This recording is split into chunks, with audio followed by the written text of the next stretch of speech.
শিৱ তুলিৰাম ৰহন ডাঙৰীয়াৰ লগত আমি আলাপ আলোচনা কৰিছোঁ যে পিছপৰা অঞ্চল আৰু পিছপৰা জনগোষ্ঠীটো আগুৱাই নিয়াৰ ক্ষেত্ৰত কাউন্সিলে যিখিনি দায়িত্ব সহকাৰে কাম কৰিব লাগে তেওঁ আগুৱাই লৈ যোৱাৰ ক্ষেত্ৰত পালন কৰিম বুলি তেওঁ আমাক প্ৰতিশ্ৰুতি দিছে। আমাৰ দৃঢ় বিশ্বাসী আৰু শিক্ষা যদি আমি আগুৱাই নিব লাগে তেতিয়াহ'লে আমাৰ আইমাতৃসকল আমাৰ গাৰ্জেন অভিভাৱকসকল সকলোৱে নিজৰ কামখিনি কৰিব লাগিব, ল'ৰা ছোৱালীক ভালকৈ যত্ন ল'ব লাগিব।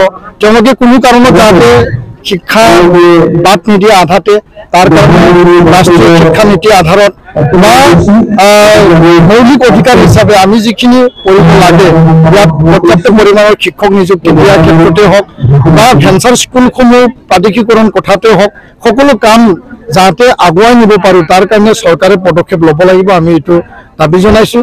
সমাজত দেখা দিয়া বিভিন্ন যিবিলাক সমস্যা, সেই সমস্যাৰ ওপৰত সমাধানৰ ক্ষেত্ৰত নিখিল বড়ো ছাত্ৰ সন্থা আমি কাম কৰি যাম, এই কথাটো আমি স্পষ্ট ভাষাৰে আমি দোহাৰিছোঁ।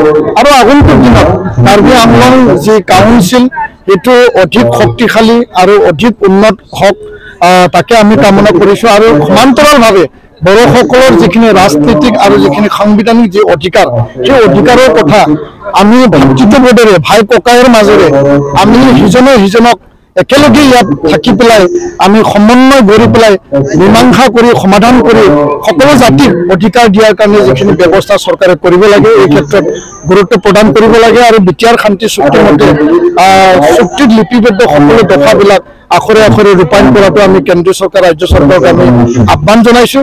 আৰু কাৰ্বি চুক্তিত যিবিলাক লিপিবদ্ধ আছে সেই কাৰ্বি চুক্তিৰ দফাসমূহো মানে স্পষ্ট আকাৰে যিখিনি লিখা আছে আখৰে আখৰে ৰূপায়ণ কৰিব লাগে।